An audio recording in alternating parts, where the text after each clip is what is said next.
बाना में भू माफियाओं का कहर। भू माफियाओं ने वन कर्मी पर ट्रैक्टर चढ़ा दिया। भू अतिक्रमण रोकने आए वन कर्मी पर चढ़ाया ट्रैक्टर। शाहबाद वन क्षेत्र का यह पूरा मामला है। 2 दिनों में वन कर्मचारियों से दूसरी बार मारपीट की ये घटना। बड़ी खबर बाना से, भू माफियाओं का कहर। वन कर्मी पर चढ़ाया ट्रैक्टर। 2 दिनों में दूसरी बार वन कर्मचारियों से मारपीट।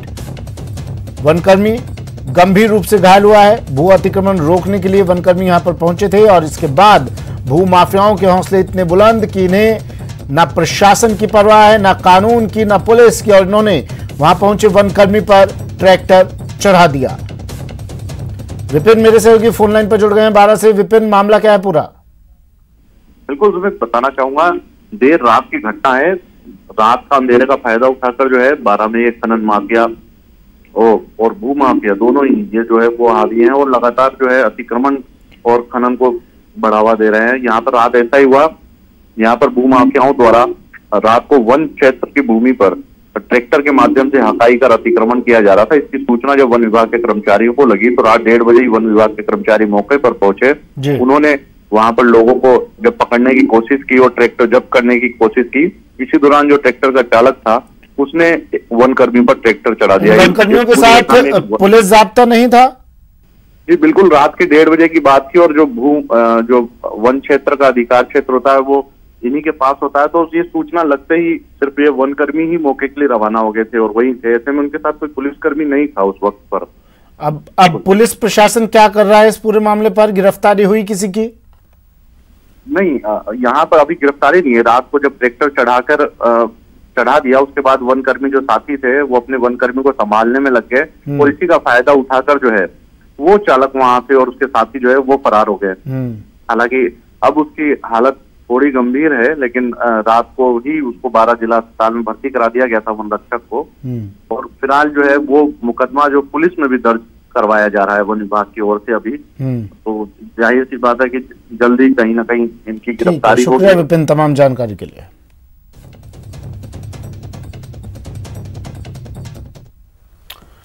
और अलवर से बड़ी खबर है। साधु के शिष्य आशु शुक्ला का सिर कुचलकर हत्या। एक साधु के शिष्य की हत्या कर दी गई। अलवर से बड़ी खबर, जयपुर रोड स्थित अयोध्या धाम आश्रम का पूरा मामला है। बुजुर्ग साधु पुरुषोत्तम दास की आंखों में भी मिर्ची झोंकी और इसके बाद उसके शिष्य की हत्या। मौके पर पहुंचे एसपी तेजस्विनी गौतम और एएसपी शिवराज बैरवा। एफएसएल और डॉग स्क्वाड भी मौके पर मौजूद। अलवर से खबर, एक साधु का सिर कुचलकर मर्डर। साधु की आंख में मिर्ची डाली और फिर उस साधु के शिष्य की हत्या। हुआ है, किस तरीके से मर्डर हुआ है? देखिए, तकरीबन 7:20 के आसपास कंट्रोल रूम पे सूचना आई कि ये जो अरावली विहार थाना क्षेत्र में एक मंदिर और आश्रम है जहाँ पे एक 90 वर्षीय बाबा और उनका हेल्पर जो दूसरे छोटे बाबा थे वो दोनों रहते थे। उसमें बाबा की आंखों में तो किसी ने मिर्च डाली है और जो छोटा हेल्पर है उनका जो दूसरा बाबा है उसके सर पे वार करके लोग कोई उसे अज्ञात व्यक्ति मार के चले गए हैं। राजेंद्र मेरे सहयोगी अलवर से फोन लाइन पर जुड़ गए हैं। राजेंद्र, क्या अपडेट है अब इस पूरे मामले पर? जी, अब इस पूरे मामले पर अपडेट की बात की जाए तो पुलिस के द्वारा प्रारंभिक जांच पूरी कर ली गई है और पुलिस को अब एक क्लू मिला है कि बाबा जो हैं उन्होंने जो बताया है कि 2 लोग रात को आए थे और शायद उन 2 लोगों के द्वारा ही उसके शिष्य की हत्या की गई है। तो अब पुलिस आसपास, चूंकि पूरा मिलिट्री का एरिया है और वहां सड़क के किनारे मिलिट्री की आर्मी की जो बेसिन कैंप है उनका एरिया है, उनके ऊपर सीसीटीवी कैमरे वहां लगे हुए हैं। तो फिलहाल पुलिस की जो टीम है वो आर्मी के उच्च अधिकारियों से वार्ता कर रहे हैं और कोशिश कर रहे हैं कि आर्मी के जो कैमरे लगे हुए हैं आश्रम के आसपास उन कैमरों की कुछ फुटेज को देखा जा सके और उनके आधार पर संदिग्धों की जो जांच हो सके और कुछ मिले। क्लू मिलने के लिए पुलिस की टीम अब कहीं न कहीं इस एंगल पे जा रही है, क्योंकि आश्रम में कोई चोरी की या लूट की घटना नहीं हुई है। तो पुलिस का अब जो सीधा एंगल है वो उसके मोबाइल डिटेल खंगालने में जुटी हुई है कि क्या आपसी रंजिश के चलते ये हत्या की गई है या क्या कारण है। चूंकि आश्रम में कोई लूट नहीं की वारदात नहीं हुई है, आश्रम में जो बाबा उनके अन्य जो शिष्य हैं उनके द्वारा बताया गया है कि लूट की कोई किसी तरीके की घटना नहीं हुई है। तो आपसी रंजिश का ये मामला कहीं न कहीं माना जा रहा है कि साधु के शिष्य की किसी रंजिशवश हत्या की गई है।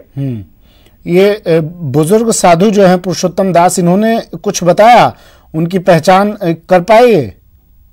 जी, इनके आंखों में मिर्ची झोंक दी थी और वैसे भी 90 साल की उम्र है, रात का समय है। तो उनको कुछ ज्यादा दिखता नहीं है, लेकिन चूंकि जो लोग आए थे उनके द्वारा आंखों में मिर्ची झोंक दी। लेकिन उनके द्वारा जो बताया गया है कि उनके अनुसार 2 लोग रात को आए थे, तो कहीं न कहीं 2 लोगों पे अब शक की सुई घूमी हो रही है। और जो थोड़ी दूरी पर ही जो लोगों के सड़क के और दूसरे मकान हैं उनके वहां भी पुलिस जांच में जुटी है कि कोई सीसीटीवी कैमरे सड़क के बाहर लगे हों तो उनसे रात में आने जाने वाले लोगों की कोई पहचान हो सके। उस जांच में अभी पुलिस की टीम लगी हुई है। ठीक है, शुक्रिया राजेंद्र। अपडेट आपसे हम लेते रहेंगे इस मामले पर। तो साधु के एक शिष्य की सिर कुचलकर हत्या कर दी।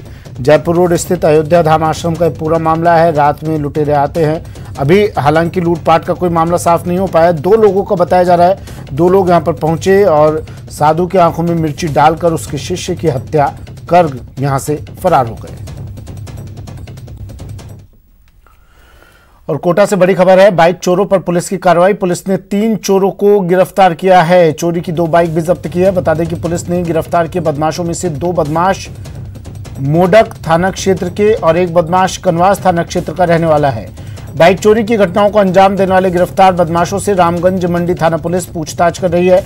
उम्मीद है कि इनसे और भी बाइक चोरी की घटनाओं का पता लग सकेगा।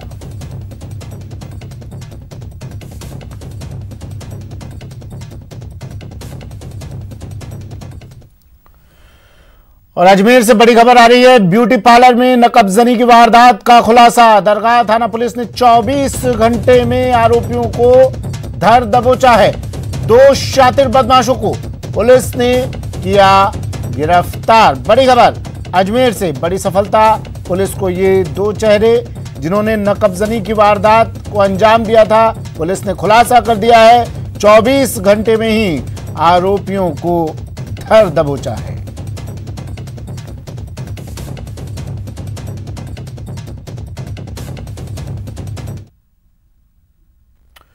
खबर कोटा से है, जहां डकनिया स्टेशन पर पटरी पार करते हुए एक युवक ट्रेन की चपेट में आ गया, जिससे युवक की मौके पर ही मौत हो गई। हादसे के बाद पूरे इलाके में सनसनी फैल गई। घटना के बाद मौके पर पहुंची पुलिस ने घटनास्थल का मुआयना कर शव को मोर्चरी में रखवाया।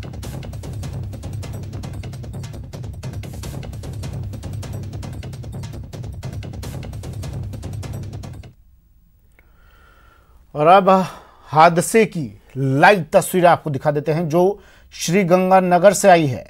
ये तस्वीरें देखिए, मानकसर फ्लाईओवर पर कैसे तेज रफ्तार से जा रहे इस ट्रक का बैलेंस बिगड़ता है और वो फ्लाईओवर पर कैसे धड़ाम से गिरता है।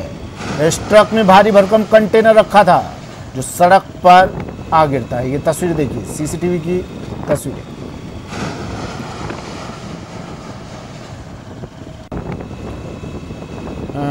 ये तस्वीरें वहां मौजूद किसी व्यक्ति ने अपने कैमरे में कैद की। सड़क पर बेकाबू कंटेनर, फ्लाईओवर पर एक्सीडेंट। किस तरह ये टैंकर फ्लाईओवर पर चलता हुआ बैलेंस बिगड़ता है इसका और धड़ाम से नीचे जा गिरता है। मानकसर फ्लाईओवर की ये तस्वीरें हैं। इस ट्रक में कंटेनर रखा था जो सड़क पर इस हादसे के बाद बैलेंस बिगड़ने के बाद सड़क पर आ गिरता है। ये कंटेनर देखिए, गनीमत ये रही कि आसपास इसके उसी वक्त, ये तस्वीर देखिए, इस ट्रक के पास से एक बाइक गुजरी है। कुछ पलों का अंतर था, एक 3 व्हीलर भी वहां से गुजरा है। कुछ ही सेकंडों का, कुछ ही पलों का अंतर था। कोई बड़ा हादसा हो सकता था लेकिन बच गया, बड़ा हादसा होने से रह गया। ये ट्रक इस कंटेनर को लाद कर जा रहा था। बाल बाल बाइक सवार 2 या 3 लोग नजर भी आ रहे हैं। बाल बाल बचे हैं ये लोग। फ्लाईओवर पर एक्सीडेंट, बेकाबू ट्रक सड़क पर धड़ाम।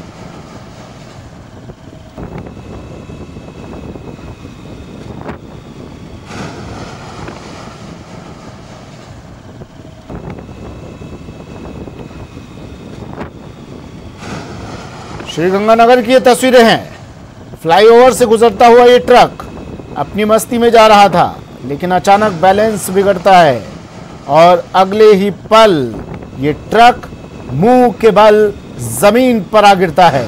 इस ट्रक के पास से कुछ लोग गुजरे उसी वक्त और बड़ा हादसा होने से टल गया। इस ट्रक पर आप तस्वीरों में देख रहे हैं एक भारी भरकम कंटेनर लदा हुआ है। बैलेंस बिगड़ते ही ट्रक नीचे और कंटेनर जमीन पर।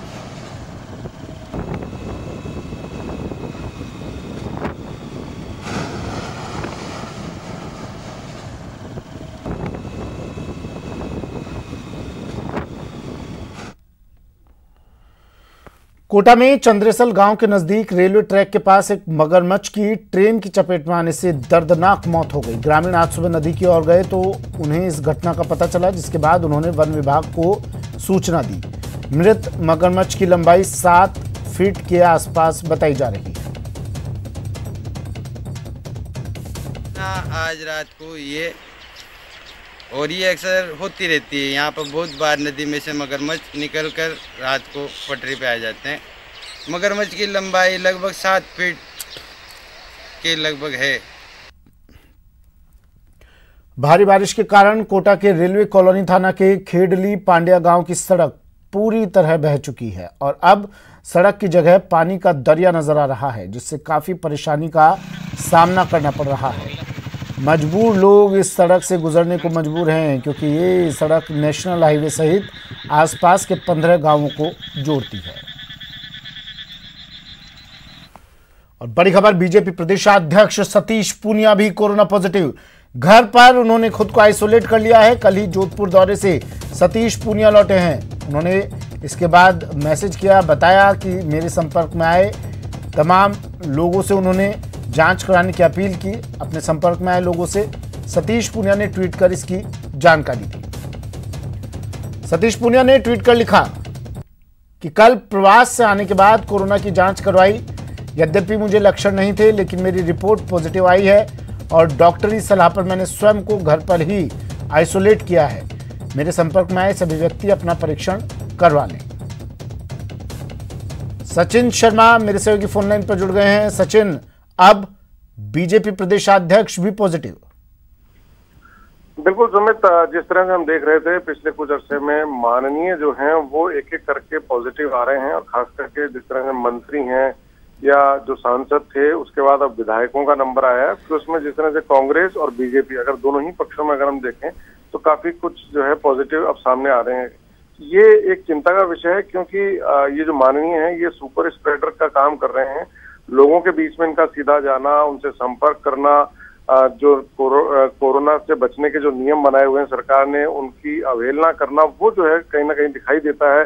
क्योंकि मास्क लगाने का नियम का पालन नहीं होता है, सोशल डिस्टेंसिंग जो होनी चाहिए वो कहीं ना कहीं उसकी धज्जियां उड़ती हुई दिखाई देती हैं। तो यही वजह है कि एक एक करके जो है जो पॉलिटिशियंस हैं वो पॉजिटिव आ रहे हैं। और सबसे बड़ी बात ये कि सुमित, ये जो पॉलिटिशियंस हैं ये एक ट्वीट करके ये तो लिख देते हैं कि जो भी लोग उनके संपर्क में आए हों वो जांच करवा लें और अपना परीक्षण करवा लें। लेकिन ये लिखना इतना आसान है, लेकिन एक आम व्यक्ति के लिए जांच करवाना, यदि वो पॉजिटिव आता है तो हॉस्पिटल में। ठीक है, शुक्रिया सचिन तमाम जानकारी के लिए। वक्त एक ब्रेक का है। ब्रेक के बाद बात कुर्सी पर ग्रहण की।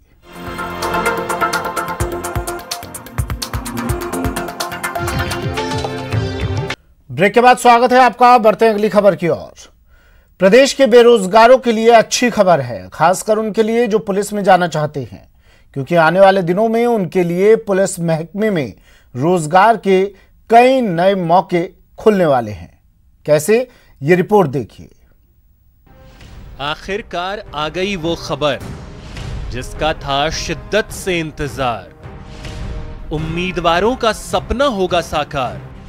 खुश हो जाओ, पुलिस में बम्पर भर्ती है। नवंबर में साल की सबसे बड़ी परीक्षा है। इस कोविड महामारी के चलते कुछ व्यवस्थागत समस्याएं थीं, जिन कारण से इसमें देरी हो रही है। अब इसके लिए नवंबर प्रथम सप्ताह 6, 7, 8 तारीख का निर्धारित किया गया है।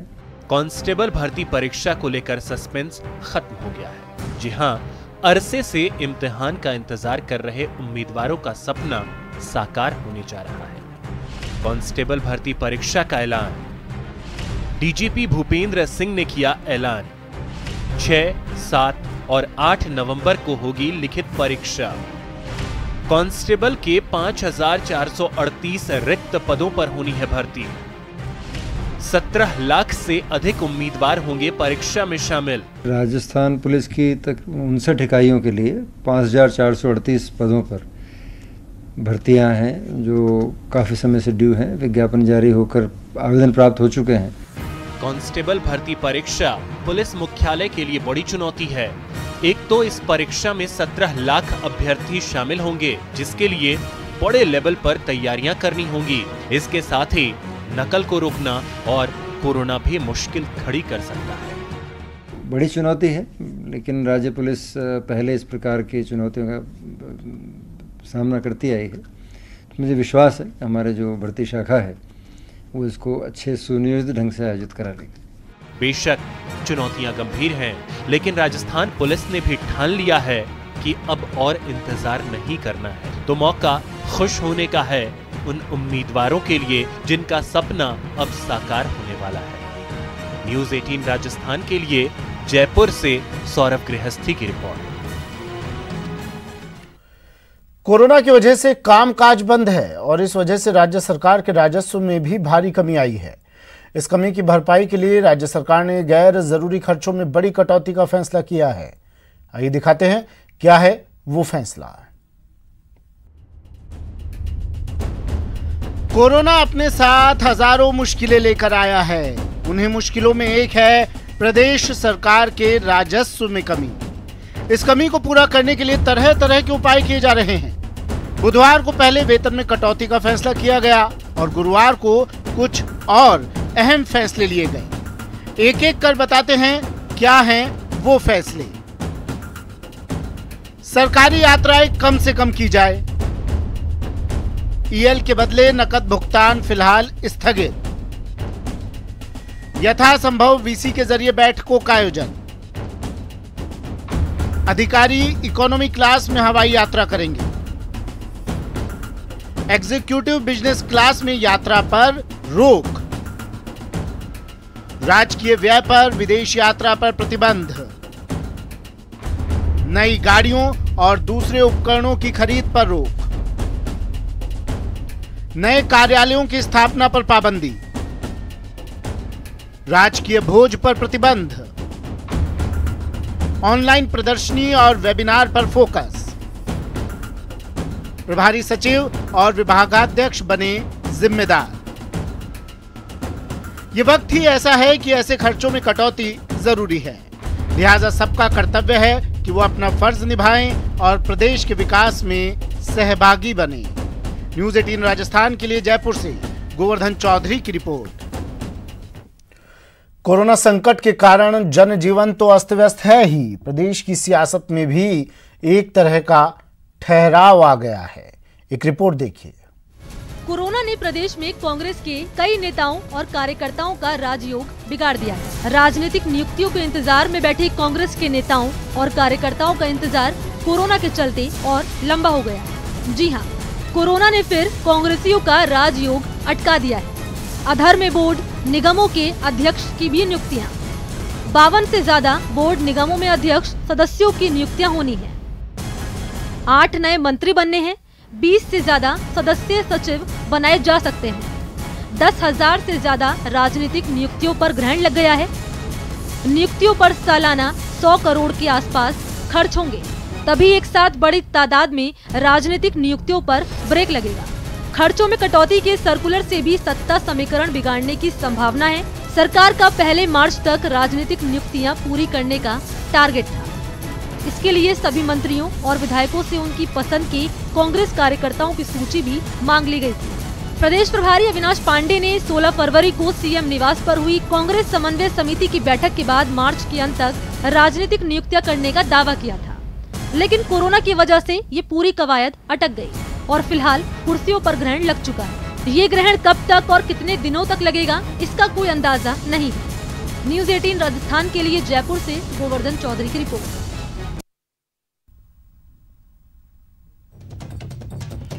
गोवर्धन चौधरी मेरे सहयोगी हमारे साथ फोन लाइन पर जुड़ गए हैं। गोवर्धन, नियुक्तियों पर करोड़ों का खर्चा सालाना और इसलिए नियुक्तियों पर रोक, वजह यही है?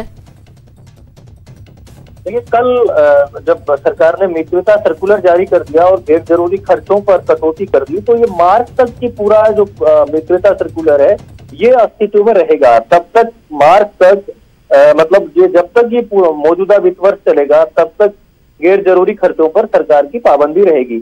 ऐसे में जो बल्क में राजनीतिक नियुक्तियां और नेताओं को कुर्सियां दी जानी थी, इस बात की पूरी संभावना है कि अब जो जरूरी राजनीतिक नियुक्तियां हैं जो संवैधानिक आयोगों में, उनको छोड़ करके एक बार के लिए उन पर कुछ ब्रेक लग सकता है। और जो हजारों कांग्रेसी इस इंतजार में थे कि उन्हें जल्द राजनीतिक नियुक्तियां मिल जाएंगी, तो शायद उनको अभी इंतजार करना पड़ सकता है। गोवर्धन, मैं आ रहा हूं फिर से। अर्चना शर्मा जी हमारे साथ फोन लाइन पर जुड़ गई हैं। अर्चना जी, कब तक ये रोक? हालांकि फैसला अच्छा है, ठीक है, करोड़ों का खर्चा होता है और इसलिए इसको ध्यान में रखते हुए राजनीतिक नियुक्तियों पर फिलहाल रोक लगा दी है, लेकिन कब तक मैडम? देखिए सुमित जी, अपॉइंटमेंट्स पर तो क्या ऐसा मैंने तो कहीं पढ़ा नहीं है। जो निर्देश आया है या जो सरकार का जो परिपत्र है उसमें, लेकिन मैं समझती हूँ कि जैसा परिदृश्य इस समय उत्पन्न हुआ है वैश्विक तौर पर, तो मितव्ययी होना बहुत ज्यादा जरूरी है। और भारत की बात करें तो जैसी स्थिति केंद्र सरकार ने उत्पन्न कर दी, राज्यों के जीएसटी का बकाया नहीं दिया जा रहा और लोन लेने की भी जो क्षमता होती है राज्य सरकार की, उस कंटिजेंट क्या है, कुछ कंडीशंस पे जो फुलफिल कर पाना अभी इस स्थिति में राज्य सरकारों के लिए बहुत मुश्किल है। तो ऐसे में रिसोर्सेज जनरेट करना विदाउट टैक्सेस कलेक्शन के या रेवेन्यू जनरेशन के, ऊपर से केंद्र सरकार का सहयोग नहीं मिलना, और इसके अलावा जो अनप्रेसिडेंटेड क्राइसिस है जिसमें कि आपको एक अलग से चिकित्सा सुविधाओं के लिए बजट की आवश्यकता है। कभी लॉकडाउन लगता है तो क्षेत्र की जनता को आपको ग्रेन्स प्रोवाइड करने या खाद्य सामग्री उनको उपलब्ध करवानी होती है। तो ये सारी चीजें जो अतिरिक्त व्यय के रूप में देखी जा रही, तो मैं समझती हूँ माननीय मुख्यमंत्री महोदय ने एक बहुत ही तार्किक और प्रासंगिक निर्णय लिया है और जिसको अन्य राज्यों को भी फॉलो करना चाहिए। क्योंकि जब जीएसटी काउंसिल में मीटिंग होती है तो केंद्र सरकार हाथ खड़े कर देती है। आपने देखा जीडीपी की क्या हालत है, -6 के करीब अपनी ग्रोथ को अभी एस्टिमेट करा आरबीआई, और जीडीपी जो गिरी है वो 24% से ज्यादा गिर चुकी है। तो ऐसी परिस्थितियों में ये निर्णय जो है मैं समझती हूँ बहुत ही लॉजिकल निर्णय है, क्योंकि आपको विकास के कामों को भी अंजाम देना है, पूरी व्यवस्थाओं को भी सुचारू रूप से चलाना है, और आपके पास केंद्र सरकार का सहयोग के नाम पर कुछ भी नहीं है। तो मुझे लगता है कि केंद्र सरकार को भी अब जो अनवारंटेड जो भी उनके प्रोजेक्ट्स हैं उनको कर्टेल करना चाहिए, राज्यों की सहायता करनी चाहिए, क्योंकि फ्रंट लाइन पर राज्य सरकारें हैं जो इस सारी त्रासदी से जूझ रही हैं। रामलाल जी हमारे साथ जुड़े हुए हैं, बीजेपी प्रवक्ता। रामलाल जी, केंद्र सरकार को मदद के लिए आगे आना चाहिए, तमाम राज्य सरकारों का, जहां पर कांग्रेस शासित प्रदेश है वहां भी आगे बढ़ना चाहिए केंद्र सरकार को। देखिए, कांग्रेसियों का तो राजयोग तक बिगड़ गया है खर्चों की वजह से। मैं कहूंगा कि कांग्रेसियों का राजयोग अगर बिगड़ रहा है खर्चों की वजह से, तो ये अपने कुप्रबंधन की वजह से बिगड़ रहा है। इनका मैनेजमेंट कुछ भी नहीं है, इनके अंतर्कलह की वजह से बिगड़ रहा है। रही बात केंद्र सरकार की सहायता की, तो केंद्र सरकार एक ने अनेकों क्षेत्रों के अंदर सीधा पैसा आम जन को भेजने का काम कर रही है। चाहे वो जनधन के माध्यम से पैसा भेजने का काम कर रही हो, चाहे उज्ज्वला गैस योजना के माध्यम से भेज रही हो, चाहे प्रधानमंत्री सम्मान निधि के माध्यम से पैसा आम जन के अंदर भेज रही हो। अब जैसे राजस्थान के अंदर नरेगा के अंदर 40,000 करोड़ रुपए का अतिरिक्त बजट देने का काम केंद्र सरकार ने किया है, लेकिन राजस्थान की सरकार इन सब चीजों को स्वीकार नहीं करती। वो तो कहती है कि साहब सीधा पैसा हमें दो, फिर हम अपनी मनचाही मर्जी के अनुसार हमारी वोट बैंक के आधार पे या हमारी राजनीति चमकाने के आधार पे उस पैसे को हम डिस्ट्रीब्यूट करने का काम करें। तो इस तरीके से कांग्रेस का तो एक नियम बन चुका है कि सुबह उठते ही केंद्र सरकार को कोसने का काम करें, हम मैनेजमेंट कुछ करने का काम नहीं करें। और राजस्थान में जिस तरीके के हालात पैदा है कि राजस्थान की सरकार खुद ही वेंटिलेटर के ऊपर है। वैसे कोविड के पेशेंटों के लिए तो वेंटिलेटर की सुविधाएं उपलब्ध कराने में नाकाम रही है, लेकिन खुद सरकार वेंटिलेटर के ऊपर आई हुई है, इसलिए सरकार से ज्यादा उम्मीद नहीं है। नहीं सर, मनमुटाव थोड़ा बहुत तो पार्टी में देखने को मिलता ही है, और कांग्रेस में जो पार्टी में जो था मनमुटाव अब दूर कर लिया गया है। इनके कोई मनमुटाव दूर नहीं है। अगर मनमुटाव दूर होता तो मंत्रिमंडल का पुनर्गठन होता, मंत्रिमंडल के पुनर्गठन के बाद में जितने भी बोर्ड निगम है उनकी नियुक्तियां होती। ये सब इनके अंतर्गत नहीं सर, वो तो देखिए अर्चना जी भी हमारे साथ जुड़ी हुई हैं, वो आपकी बात का जवाब दे देंगी। देखिए सालाना खर्चा जो हमारे पास खबर है, अनुमानित लागत 100 करोड़ के आसपास का खर्चा, ये तो अच्छी बात है। मुख्यमंत्री जी ने पहल की और नियुक्तियों पर अभी फिलहाल कुछ दिनों के लिए रोक लगा दी है इस खर्चे से बचने के लिए। ये तो सर सकारात्मक पहल के तौर पर देखा जाना चाहिए ना इसे। तो राजस्थान के हालात इस प्रकार के बने हुए हैं, 3 किस्तें ग्रामीण विकास के अंदर जो ग्राम पंचायतों में बजट जाता है, वो ग्राम पंचायतों में बजट उपलब्ध नहीं है, विकास के काम सारे ठप हैं, बिजली की दरें जिस तरीके से ये बढ़ा रहे हैं, मनमर्जी के तरीके से बढ़ा रहे हैं, लाखों रुपए की VCR ये बढ़ रहे हैं, कहीं पर भी इनका कोई मैनेजमेंट नहीं है। ठीक है, अर्चना जी जुड़ी हुई है, अर्चना जी जवाब दे देंगे आपकी बात का। अर्चना जी। उम्मीद जी, एक मायोपिक अप्रोच के जो लोग होते हैं ना, वैसी बातें रामलाल जी कर रहे हैं। आज कोई राजस्थानी जूझ रहा है कोरोना से, पूरे देश की स्थिति भयावह है। हम ब्राजील और US के साथ प्रतिस्पर्धा करें मौतों में भी और संक्रमण के उसमें भी। लेकिन मेरा कहना यह है कि एक जनप्रतिनिधि भी है, शायद रामलाल जी इस चीज को भूल जाते हैं और उनको समझ से उनके परे हो गया है कि ये लोग जाकर जो प्रपंच रचते हैं कि बिजली की दरें कम करो, क्यों नहीं केंद्र सरकार से कहते कि पूरे देश में बिजली की दरों को लेकर या उनको माफी के लिए घोषणा कर दी जाए। ये सामूहिक संघर्ष है, कोई राजस्थान सरकार का संघर्ष नहीं है। जनता को दिग्भ्रमित करने के लिए धरना प्रदर्शन करना, राज्य सरकारों के रिसोर्सेज को खत्म कर देना, ये सारी कवायद इसलिए ताकि ये राज्य दर राज्य अपनी चुनावी जो ये निकाल रहे हैं ना मुहिम, जिसमें कि ये लोग पूरी लोकतांत्रिक व्यवस्थाओं को ठप करना चाहते हैं, उसे अंजाम देना चाहते हैं। तो कह रहे हैं कि अंतरकलह की वजह से नियुक्ति अटकी हुई है, किसी तरह की कोई बजट की या किसी तरह की कोई जो सालाना खर्चा आता है उसकी मितव्ययता की कोई बात नहीं है यहाँ पर।